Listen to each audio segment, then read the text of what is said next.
नमस्कार दोस्तों, आज 15 जून है और आज के द हिंदू में क्या और क्यों पढ़ें इसे लेके हम फिर से हाजिर हैं। आज जो सबसे पहली न्यूज़ है वो Tamil Nadu minister arrested bye ED remanded इन जुडिशियल कस्टडी।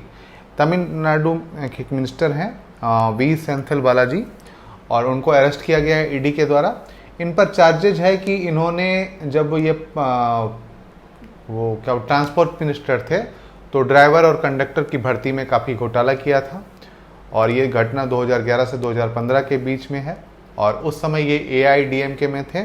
इस तरीके की बहुत सारी चीज़ें मतलब हुई हैं और खैर सवाल ये उठाता है कि अभी ये क्यों किया गया है, ऐसा हम लोग सोच पाते हैं। आप एक बात बताओ कि जब भी कोई घटना घटती है, एक सामान्य घटना भी, तो पुलिस की जांच में काफ़ी टाइम लगता है। हाँ, हो सकता है कि कुछ राजनीति से प्रेरित हो सकता है, लेकिन इनमें कोई दुराव नहीं है, इनमें कोई दिक्कत नहीं है कि ये घटनाएं हुई हैं और ये ऐसा घोटाला किया गया है ना। जब तक ऐसा नहीं होता तब तक ऐसी चीज़ें नहीं हो पाती हैं। तो इन पर एक घोटाले का चार्ज है। अब आपको यहाँ पे देखना है ईडी क्या है, CBI क्या है और CBI के लिए जो राज्य कंसेंट देते हैं, स्टेट कंसेंट देते हैं कि वही कहीं पे जांच कर सकती है, वो क्या होता है और किसके तहत देते हैं, ये चीज़ें आपको देखनी है ना। इसके बाद है हमें जो अगली न्यूज़ है retaliatory strike by village guard leave 9 death in Manipur, है ना।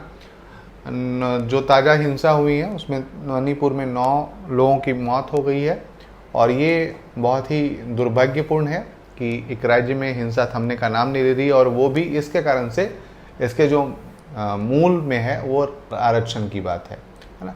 तो हमें इस पे ध्यान देना है और इस तरीके की घटनाएं यदि होती हैं तो सरकार के पास क्या क्या उपाय बच जाते हैं, इसको आपको देखना है। इसके बाद जो फिर से न्यूज़ है वो है गुजरात का बिपरजॉय, है ना। Biparjoy set to make landfall today, है ना। तो आज बिपरजॉय आ चुका है और इस पे अभी हम NDRF, SDRF और तमाम जो राहत एजेंसियां हैं उनको देखेंगे। साथ ही साथ वहाँ का प्रशासन, वहाँ की राज्य सरकार, है ना, ये पूरी तरीके से देखेंगे और वहाँ का स्वास्थ्य विभाग, कौन कौन से विभाग इसमें आएंगे, इसको आपको थोड़ा सा नोट डाउन करना है कि यदि ऐसी आपदा आपके ज़िले में आती है तो कौन कौन से विभाग आपको एक्टिव रखने पड़ेंगे, ठीक है। तो आप ये देख लें। इसके बाद जो हमें पढ़नी है वो है पेज नंबर 8 पे, है ना। पेज नंबर 8 पे चलते हैं और the next finance commission will have a tough task, है ना। वित्त आयोग, D सुब्बाराव ने लिखा है, फॉर्मर रिजर्व बैंक के गवर्नर हैं और इन्होंने कहा है कि जो अगला वित्त कमीशन होगा उसको बहुत टफ टास्क मिला जाएगा, मतलब बहुत उसका कार्य जो हो बहुत टफ होगा। इसी पे बात की गई है। तो आप इसे पढ़ेंगे कि पहला तो ये आपको जानना है कि फिनांस कमीशन होता क्या है और ये क्या क्या कार्य करता है, किसके तहत गठन किया जाता है इसका और इसके कार्य क्या हैं, केंद्र राज्य संबंधों के बीच में जो करों का बंटवारा होता है और बहुत सारी चीज़ें हैं जिसको आपको जानना है और लिख लेना है, ठीक है। इसके बाद जो पढ़ना है हमें वो है base boost. Inflation should not be allowed to erode the purchasing power of the poor, है ना। अभी जो है इन्फ्लेशन जो है वो अभी इस तरीके से अलाउड नहीं किया है कि परचेजिंग पावर जो गरीब हैं लोग उनका बढ़ गया है। इसी पे पूरी बात की गई है, इस पे आप पढ़ेंगे कि अभी बहुत सारी चीज़ें हैं जो बेस लेवल पे हमें ठीक करना पड़ेगा ताकि आम लोगों को या जो गरीब लोग हैं उनको आसानी से चीज़ें उपलब्ध हो सकें या एक लिविंग ऑफ स्टैंडर्ड जो है उनका मेंटेन हो सके। इसके बाद एक बहुत बड़ी न्यूज़ है या बहुत ही अच्छी न्यूज़ है, male centric medicine is affecting women's health, है ना। जो मेडिसिन हम देख रहे हैं वो मेल सेंट्रिक है, पुरुष केंद्रित होती है, पुरुष वॉलंटियर के यूज किया जाता है और सामान्यतः पुरुषों के शरीर में और महिलाओं के शरीर में अंतर होता है। इसी पे बात की गई कि जो मेल सेंट्रिक मेडिसिन है वो अफेक्टिंग है वुमेन्स के हेल्थ पे और इसी पे ये पूरा लेख है। तो आप इसे पढ़ेंगे। इसके बाद जो अगली न्यूज़ है वो हमें पढ़नी है पेज नंबर 9 पे।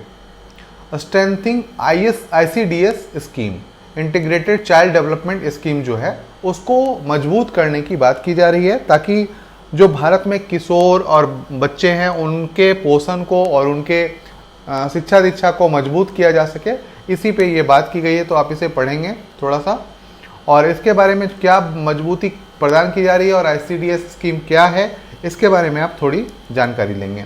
इसे 3 से 4 लाइनों में या एक आधे पन्ने में आपको इसको नोट डाउन कर लेना है।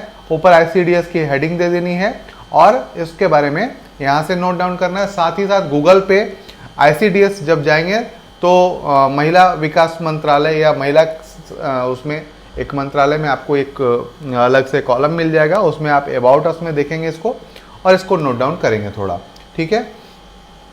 इसके बाद है स्टेटस ऑफ ट्रांसजेनिक क्रॉप्स, है ना। ट्रांसजेनिक मतलब आप एक तरीके से GM क्रॉप जिनको नाम जानते हैं, जेनेटिकली मॉडिफाइड क्रॉप के नाम से जानते हैं, उसके बारे में यहाँ बात की गई। क्या स्टेटस उसका अभी है।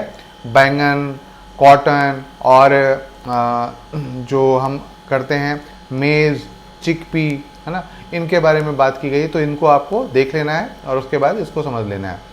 इसके बाद है why did government impose A ceiling on wheat stock, है ना। गवर्नमेंट जो है जो गेहूं के अधिकतम रख रखाव या अधिकतम भंडारण के लिए एक सीमा क्यों निर्धारित कर रही है, इस पे बात की गई है। तो गेहूं की सीमा को इस क्यों निर्धारित कर रही है, हो सकता है कि गेहूं की कमी की आशंका हो या इस मानसून में गेहूं बहुत अधिक होने की संभावना ना हो, ऐसा कर सकती है गवर्नमेंट। इसके कारण से ऐसा करती है। तूर दाल और उड़द दाल या अरहर दाल और उड़द दाल के लिए भी ऐसा किया गया है 2 जून से, है ना। दोस्तों, यदि आपने अभी तक सब्सक्राइब नहीं किया है ये चैनल तो प्लीज सब्सक्राइब कर लें, लाइक शेयर कमेंट जरूर करें, है ना। आगे बढ़ते हैं। इसके बाद है tracing the impact of sugar on health. 3 किताबों की बात की गई है। वर्ल्ड ऑफ शुगर, है ना, the case against sugar and sugar the silent killer, है ना। इसी पे बात की गई है। Tracing the impact of sugar on health, culture and environment over the years. Past कुछ सालों में स्वास्थ्य में क्या वो चेंज आया है, हमारे कल्चर में, संस्कृति में क्या चेंज आया है और पर्यावरण पे इसका क्या असर पड़ा है, इसके बारे में इन किताबों पे बात की गई है। और इसकी समरी यहाँ पे आपको मिल जाएगी। आप इसे पढ़ेंगे तो एक टॉपिक आपको बिल्कुल क्लियर हो जाएगा।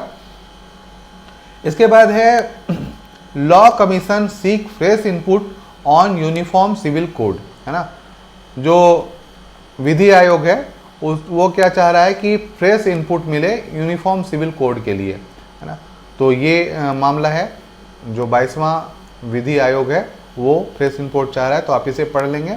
22वां विधि आयोग क्या होता है उसको पढ़ लेंगे और यूनिफॉर्म सिविल कोड क्या है इसके बारे में थोड़ा पढ़ेंगे। इसके बाद जो है union government moves new SDI for 28 lakh vulnerable tribes, है ना। वल्नरेबल ट्राइब जो है उसके लिए जो केंद्र सरकार है वो एक क्या चाह रही है कि 1 मिनट यहीं पे होगा।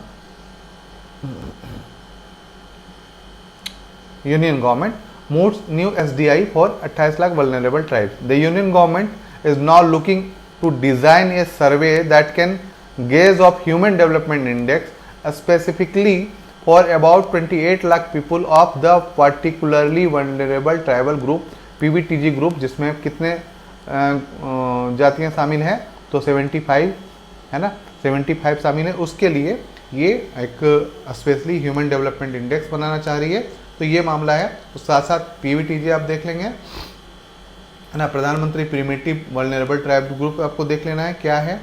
साथ ही साथ इन जो ये एक SDI बनेगा इसमें कौन कौन से तथ्य शामिल किए जाएंगे और आखिर इसका क्या महत्व है इसके बारे में आपको यहाँ से मिल जाएगा। इसके बाद है पेज नंबर 13 पे US trying to ensure India has executive acquisite defence tech, है ना। दरअसल अभी जो एरिक गैरसिटी है उन्होंने कहा है कि अमेरिका जो है ट्राई कर रहा है कि भारत को रक्षा क्षेत्र में डिफेंस टेक्नोलॉजी में कुछ और महत्वपूर्ण साझा किया जाए इनके साथ। इसी पे बात की गई है। अभी प्रधानमंत्री 21 से 25 जून के बीच या 26 जून तक अमेरिका के अतिथि के रूप में रहेंगे और उसी पे ये सारे कवायद चल रही है। और जब अमेरिका चले जाएंगे उसके बाद क्या क्या समझौते होते हैं इसको हम लोग देखेंगे आगे। तो ये न्यूज़ है, इसको ध्यान में रखेंगे आप लोग। इसके बाद है अगली न्यूज़ है new consumption falls in India, news consumption falls in India से स्टडी। जो न्यूज़ कंजम्पशन है, अब क्या हो रहा है कि ऑनलाइन मामलों पे बहुत ज़्यादा लोग भरोसा नहीं कर रहे हैं, ये डिक्लाइन हुआ है। ऑनलाइन 84% तक था, 72 तक आ गया है, सोशल मीडिया 63 तक था, 52 पे आ गया है, टीवी 59, 49, प्रिंट मीडिया 49, 40, है ना, इंक्लूडिंग सोशल मीडिया। तो ये डिक्लाइन हुआ है, न्यूज़ कंजम्पशन ट्रस्ट डिक्लाइंस हो गया है। और इसी पे ये एक सर्वे है और इस पे बात की गई है, तो आप इसे देख लेंगे क्या क्या विश्वास क्यों घटा है ना। इसके बाद जो हमें अगली न्यूज़ पढ़नी है वो है पेज नंबर 16 पे, मे होलसेल प्राइस ड्रॉप 3.48%। मैंने आपको कहा था WPI जो है -3.48% पे चला गया है, जिसका असर लोगों के जेबों पर पड़ेगा, उन्हें थोड़ा कम पैसा खर्च करना पड़ेगा। और ये एक अच्छी घटना है, लेकिन पूरे देश के विकास के लिए अच्छी घटना नहीं है, क्योंकि डिक्लाइन नहीं होना चाहिए, थोड़ा बढ़ोतरी होता रहे, 2 से 6% के बीच में बढ़ोतरी होता रहे, तो ये किसी भी देश के लिए या भारत के लिए तो बहुत अच्छी बात है ना। तो ये हमें देखना था। आज के लिए इतना ही है दोस्तों। क्या और क्यों पढ़ें फिर से कल लेके आते हैं। धन्यवाद।